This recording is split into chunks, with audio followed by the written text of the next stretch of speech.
Last series we want to talk a little bit about is the Miami Heat and the Indiana Pacers. The Pacers gave the Heat a hell of a scale on Sunday, and of course they're playing right now. And from what I understand, Carlton just showed me the score. They're back and forth between buckets. The last score he showed me, I believe Miami was up by one basket. Dub, how you see this one going? Does Indiana even have a chance here? Dub, you with us? Dub may be somewhere. Oops. Yeah, Dub. Right. We just lost K-Dub. We'll get him back, but before we do that, I'm gonna go to Big Rube and get Big Rube starts. Big Rube. Honestly, if Indiana steals this one, this is another series, and everybody's like, "Well, Big Rube, you picking underdogs." Indiana ain't no punk.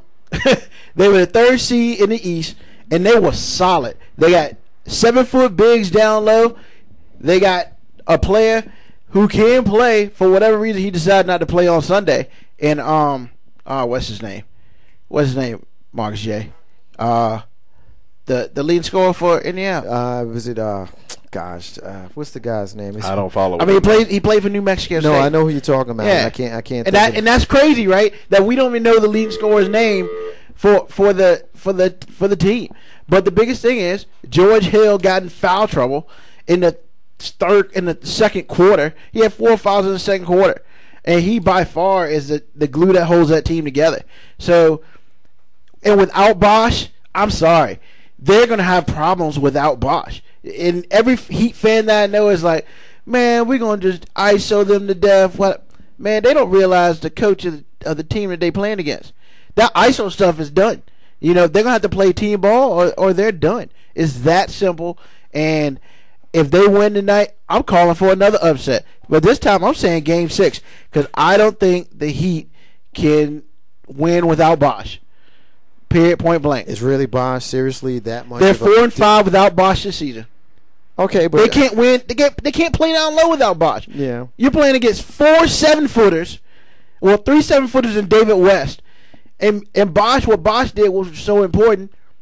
He brought the power forward big man out. He brought him out of the paint, so it allowed LeBron and allowed Wade to sit there and dribble, drive, penetrate into the paint. But see, all the Heat fans are thinking, "Oh, Bosh is just a third wheel." Bosh is their Scottie Pippen. Right. And without Scottie Pippen, Jordan really couldn't win a lot. Well, see, you still got Batman. You got Batman and Superman on the team right now. No, see, that's the problem. You got Batman and Flash, and none of them strong enough to carry the team. What? Say what? You heard what I said. Batman. I guess you're saying Batman is LeBron James, the man who can't take a game-winning shot and hit it for anything. And then you got Flash, who's been there, but now he said the other day LeBron is the unquestioned leader of this team. So basically, you sat here and you've given, your spot to LeBron James. Oh man, you're already done. Did anybody not watch the finals last year?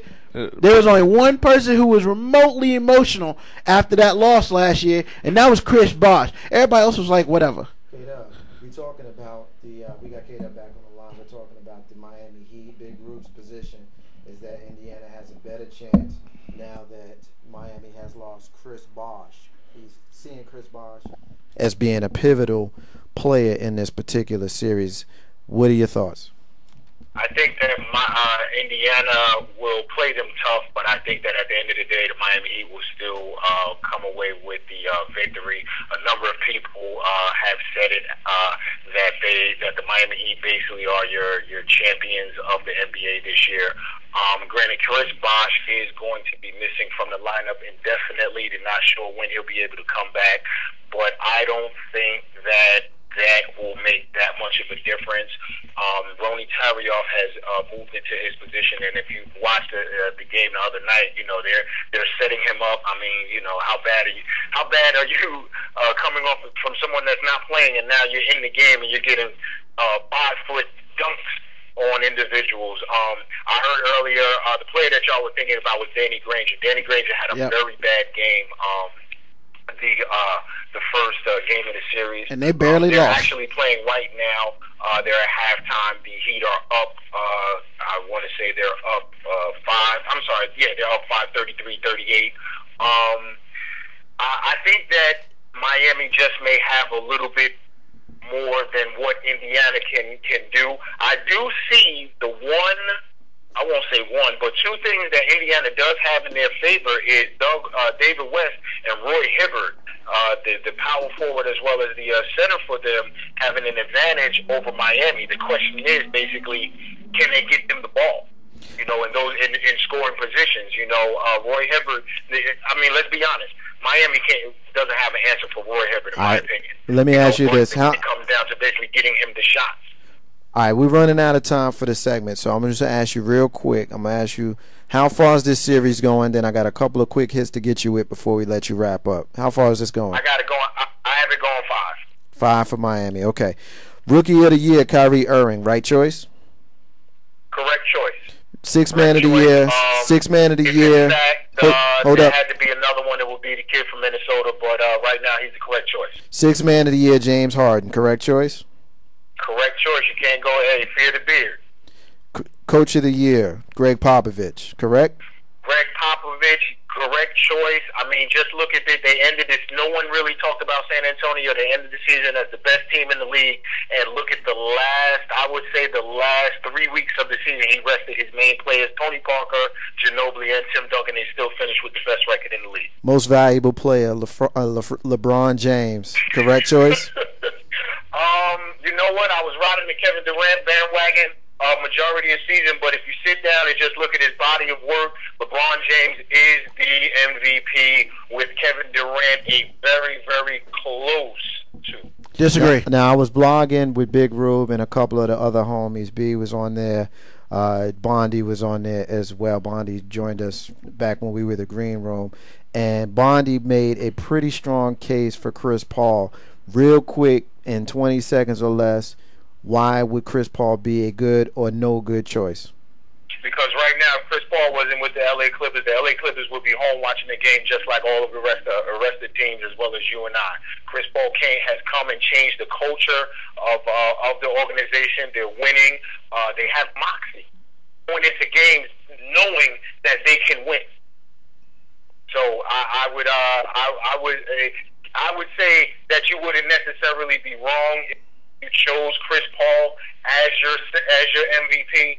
But if you want to go numbers wise, you're not going to necessarily be wrong with LeBron James either. All right, last thing I'm gonna hit you with: David Stern in Miami, when he was interviewed for television, said that basically, to paraphrase him, he basically does not like a lot of the flopping that goes on. And he said some players, while he was in Miami, he said some players should be given Oscars instead of MVP trophies. What are your thoughts on flopping? I hate it. I hate it. As a Knicks fan, granted, Game 1 was a perfect example of flopping. You know, we all talk about how big and bad, I should say how big size-wise that LeBron James is, 6'9", 260, maybe 270. And you can't, on one end of the floor, want to be strong man, tough man, but then on the end of the floor, you know, fall out like somebody shot you when somebody slaps your wrist. It you know, is. I don't like that. And if you looked at that particular game in particular, you saw a lot of flopping, a lot of faking fouls, and that putting the referees at a disadvantage. So yes, I agree with what David Stern said. The issue would be how would you legislate that? Obviously, you wouldn't necessarily have the referees making the calls, but it could be a situation where maybe the next day after the game is played, someone in the front office reviewing the game, and start sending out these fines. You're taking away from the game.